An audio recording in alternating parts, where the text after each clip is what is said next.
par sa franchise, de par sa sagesse et surtout de par son éloquence. Parce que, vous savez, il y a une façon très souvent de passer des messages qui comptent également. Donc lui, c'est Pierre Blériot Niemek. Voilà, on aime bien rappeler qu'il nous vient de Boumniébel, descendant de Oumniobé. Bien le bonjour et surtout bienvenue sur le plateau, très cher Pierre Blériot Niemek. Merci Viviane de m'associer à votre panel ce matin. C'est vrai que je suis noir, mais pas comme ça. Faut s'il vous plaît, vraiment arranger le teint. Voilà le vrai teint. Non, je pense que c'est bon. Un point. Non, il y a encore un point. Il y a encore vraiment. Non, mais là, il a. Voilà. Bah, vous savez que le dernier snap qu'on a fait à votre anniversaire, beaucoup ont dit que ce n'était pas vous, que je vous ai ajouté des filtres. On m'a accusé de vous avoir. Il faut leur dire qu'en présentiel, ton grand frère est bel homme. En présentiel. Voilà. Ça vous va? Voilà, en présentiel. Je ne suis pas télégénique, mais ceux qui me rencontrent physiquement, d'ailleurs les femmes surtout, elles veulent rester. Ah, d'accord. D'accord. Bon, je suis heureux d'être là. Et je renvoie à ma petite sœur Jeanne Vondo, toutes les amitiés qu'elle nous a manifesté à travers son message. La sincérité est le seul médicament qui peut entretenir une relation dans la durée. C'est pas la sagesse du jour. Alors, la sincérité, c'est quoi? C'est le fait de dire ce qu'on pense. On peut se tromper, mais lorsqu'on est sincère, maintenant en face, il faut ménager les égos. Vous voyez, de temps en temps, pour qu'on puisse durer. Vous avez une thématique très intéressante ce vendredi sur la diminution de la libido dans les couples.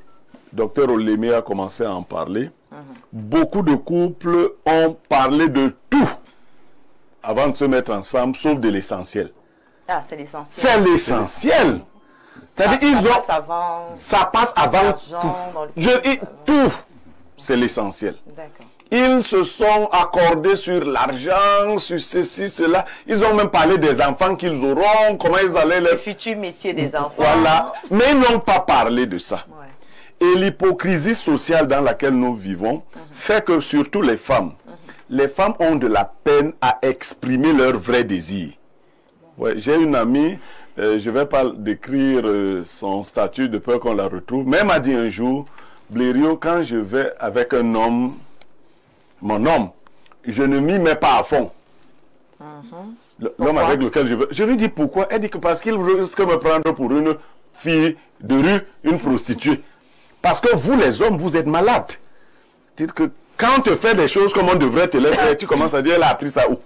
Donc, elle dit que... Au lieu de profiter voilà, de tes questions. Voilà, elle a appris ça où? Elle dit, donc, elle a trop d'expérience. Parce qu'effectivement, il y a un blocage au niveau de la communication. Les hommes ont leurs clichés à eux, dans leur tête. Les femmes ont les leurs.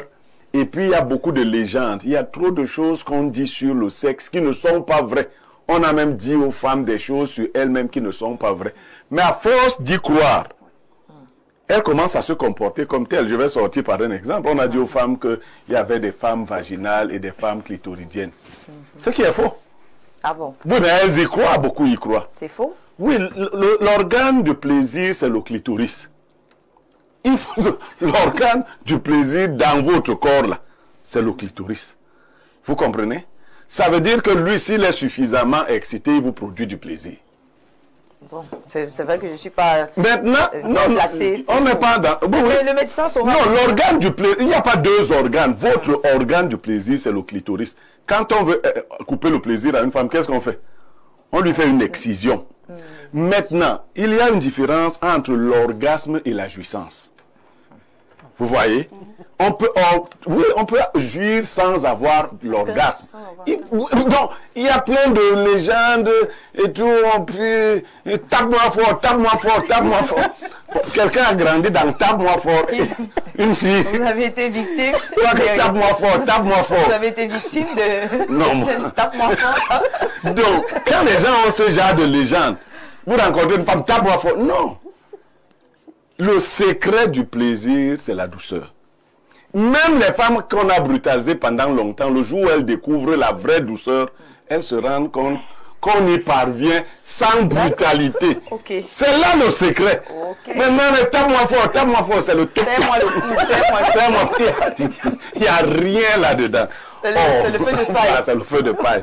Quand tu rencontres un maître et qu'on t'enseigne la douceur, tu te rends compte que tape-moi fort ne donne. Donc on aura à parler de ces choses. Je crois que finalement, on aura un jour dédié à la sexualité.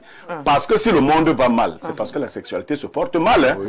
Les gens que vous voyez là dans les bars, ils font que boire. Ils font que boire. Ils mangent des bitacolas, ils prennent la petite graine. Ils prennent la petite graine. Deux choses autant amères. Oui, il se prépare à quelque chose.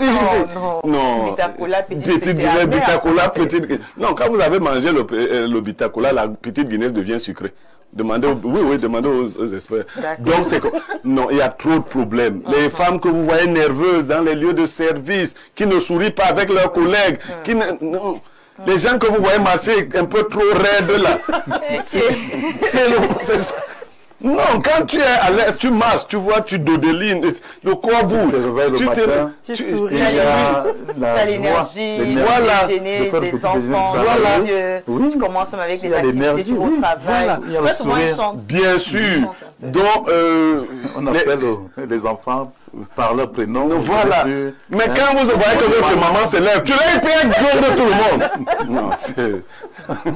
On demande même comment la belle-mère a dormi là-bas au village. Voilà. Alors que ça faisait déjà 2 mois. Donc, ça, je ne pas penser à la belle-mère. C'est très important. C'est un sujet tu très vas au intéressant. village quand pour envoyer, n'est-ce pas, des paysans à la belle-mère. Oh là là, c'est là où toutes les belles idées sortent. Si ta mère souffre beaucoup, sache que ta femme n'est pas contente.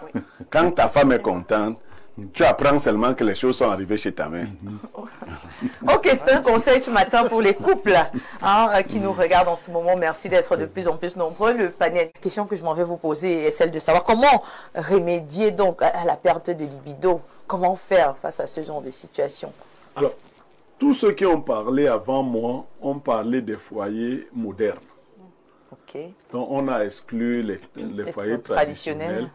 Et ils ont parlé des foyers modernes d'un certain niveau. Okay. Or, le sexe existe dans toutes les strates. Ce qui attire un tel n'attire pas un tel autre. Tout ce que vous avez dit là sur la... C'est vrai. Un bon villageois... Il ne gère pas l'hygiène, il ne gère pas les messages sur les bébédas. Sauf que si vous l'amenez dans la modernité, il apprendra aussi à faire ainsi. Le sexe est animal au départ. Oui. Et tant qu'on est au niveau animal, on a moins de problèmes. Quand on entre dans la modernité, ça devient plus compliqué. On veut que les gens sentent bon, des choses comme ça. Alors qu'au village, on ne savait pas. D'ailleurs, la mauvaise odeur nous plaisait. L'homme doit sentir. La première chose, là, je parle pour tous les couples en général. Oui. La première chose qu'il faut éviter, c'est la monotonie. Et il y a 2 types de monotonie. Les hommes les femmes, évitez de montrer votre nudité à votre mari à tout moment. Ça bloque. Non. En fait, quand ils s'y familiarisent trop, il n'y a plus de stimulus. Vous voyez? Les femmes mariées croient qu'elles doivent seulement se balader nues dans... Non, non. L'intimité, la nudité doit provoquer quelque chose chaque fois. C'est pour cela que nos grands-parents, sans l'avoir écrit, n'étaient pas dans la même chambre que la femme. La femme se couvrait bien. Quand vous commencez à apercevoir sa nudité, ça provoquait quelque chose.